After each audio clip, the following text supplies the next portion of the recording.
already there. So let's come to the second part of this whole discussion of devolution to the states, and which comes back to the principle that I mentioned earlier, which is one of federalism. So when we talk about social sector programs, many of which are largely on the state list, then it becomes all the more important that we give the states the resources and the flexibility to be able to implement the programs as they see fit. That is the spirit of our constitution. And if we think that we have to tell the states, I'm sure honorable members from many states here, I can see my friend Derek shaking his head and saying, I know exactly what I need to do in my own state. No. Please let me clarify. I made a state charge to you while I was making my speech. 2 points, please respond to it. I am asking you 2 clarifications, sir. One, there are some issues like on the borders and the BRGF, the backward district. What do you want to say? We are not interested with the backward districts. You handle it. What is your answer to that? And I have a direct question to you on numbers, my friends this side. I am telling you, with all responsibility, for my state, last year, devolution was 61.88 paisa to the rupee. This year it has gone up to 62 paisa to the rupee. I am happy to be proved wrong if you can. Okay, we will of course go through the numbers with honourable member, but with respect to the social programs, as I was saying earlier. Your reply. Let me clear, Eric. 2014-15, 13th Finance Commission, your devolution of tax was 24,595. Yes, sir. This year it is going to be 38,461. So if you are not happy with that, you please spend it on all backward districts, the increased amount. Sir, this is the only clarification. I am not saying that the money has not gone up. Please understand. But when you're talking about social sector, when you're talking about backward districts, when you're talking about hill, you spend the money as you want. Mr. Chairman, sir, I've asked a direct question. I will wait for the answer. Deputy Chairman, sir. That's okay. I This will is the wait for tax the answer. devolution, and over and above this, panchayats and municipalities and revenue deficit state, West Bengal, which other states are not getting. So, Mr. Deputy Chairman, sir, that is precisely Okay, that's all. Now you proceed. Yeah, that's precisely Now why you I don't. said. Now I you said, please don't deal. You proceed. Okay, that's precisely why I said, to really understand the big picture, you have to understand how all the pieces fit together. You can't take one piece and say you have cancelled BRGF and not see the other piece which says, as Honourable Finance Minister said, you got 14,000 crores incrementally. So you have to look at all these different pieces to put the whole puzzle together, and that's what I'm saying. So we are really giving the states, as part of our thinking on fiscal federalism, the opportunity to shape these social programs the way they see fit. And of course, Niti Aayog is now working under the chairmanship of Honorable Chief Minister of Madhya Pradesh, Shivraj Singh Chauhan, to understand how these new programs are going to be handled between the states and the centers, and we are moving forward on that. Now we come to another point that many honorable members brought up, Bhundar Sahab ji, Ganguly ji, Naresh Agarwal ji, and so on, which is around agricultural distress. Now, as far as agricultural distress is concerned, again, we'll try and answer this as quickly as possible, because this has been discussed in both houses at length. There's been a very long discussion on this issue. We, I think, have taken very, very proactive steps around it. Honorable Prime Minister said that we will now provide relief only when 1/3 of the crop is damaged, not half as it used to be. He's already said that. He's going to provide higher relief. We are moving very quickly. Our teams have been out there. Many of our honorable cabinet ministers have been out in the field inspecting all of that, and we are trying to bring relief as quickly as possible. And even as we are trying to bring relief right now, because of these freak weather events, which we all recognize because of global climate change, are going to happen with higher frequency, we are also looking at a number of important long-term measures, many of which are reflected in the budget, to be able to strengthen our agriculture and our farmers. Among them are the fact that, as Honorable Prime Minister said, we are going to put in place the soil health card, which will give us an opportunity to understand which crops are best suited to those conditions. We are really expanding and strengthening the Pradhan Mantri Krishi Sinchai Yojana, because we recognize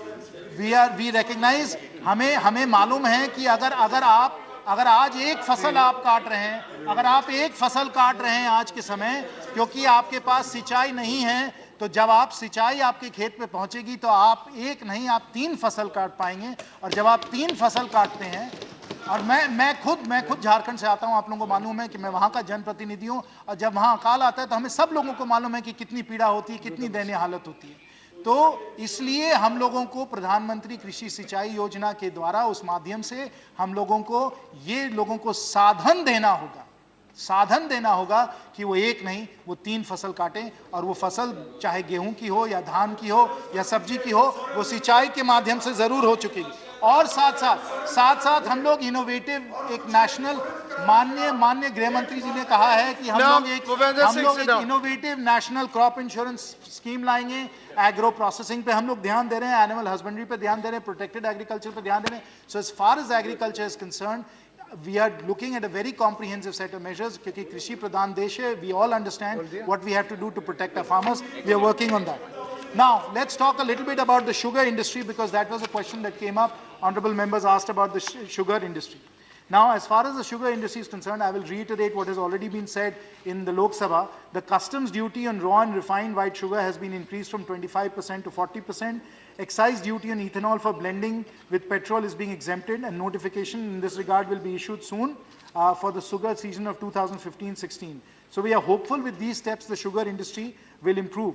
There's also a question about the treatment of cane price paid by cooperative sugar mills under the IT Act. That was a question that was brought up, and we tried to be as responsive as possible to understand that.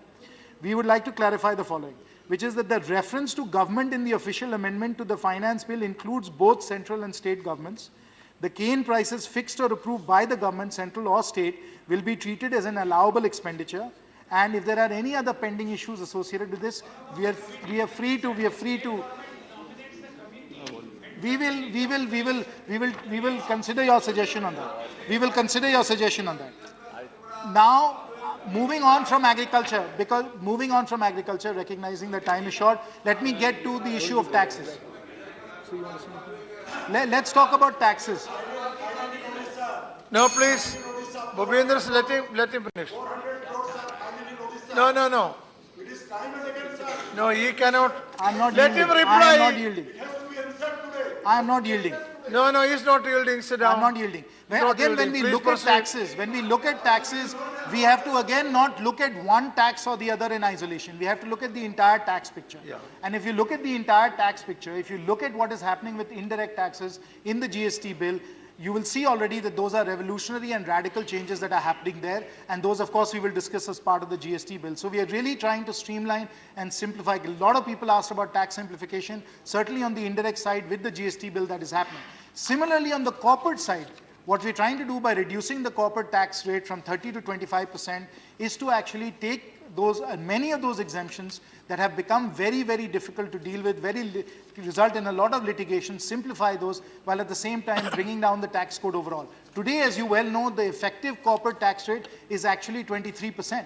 Even though on the books the tax rate is much higher than that, the reality is because of all these exemptions, many of which have resulted in litigation and a whole host of disputes, we will be able to simplify all of that, and we will improve the simplification and the streamlining of taxes through the GST bill and what we're trying to do with corporate taxes. In addition to that, please recognize all those of you that wanted tax simplification, the fact, as I had said earlier, that we have abolished the wealth tax.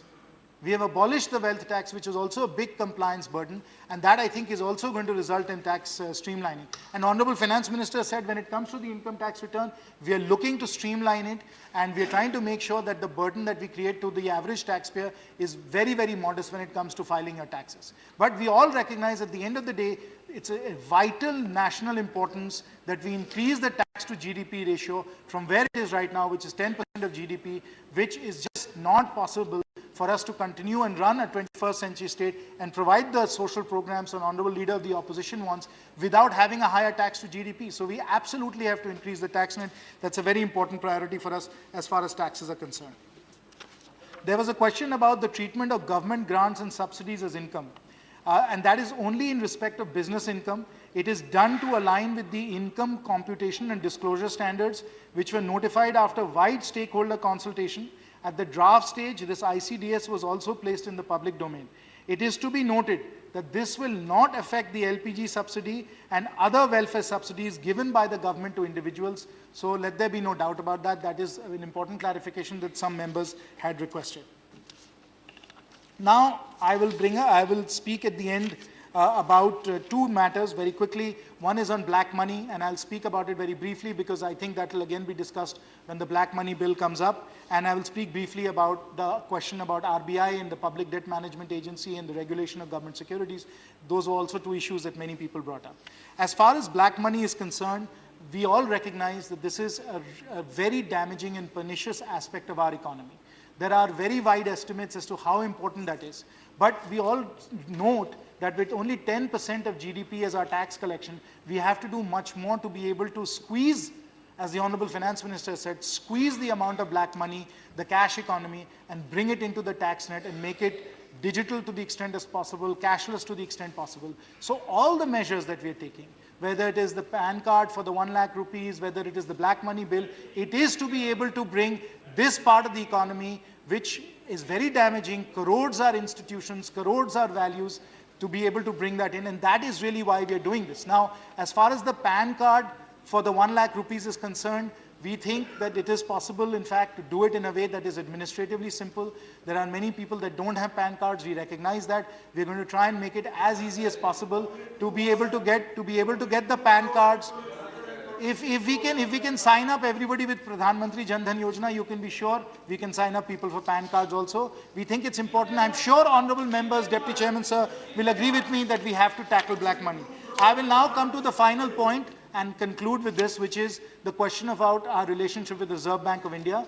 On this, we have spoken many times. Honorable Finance Minister, Honorable Prime Minister have spoken about it many times.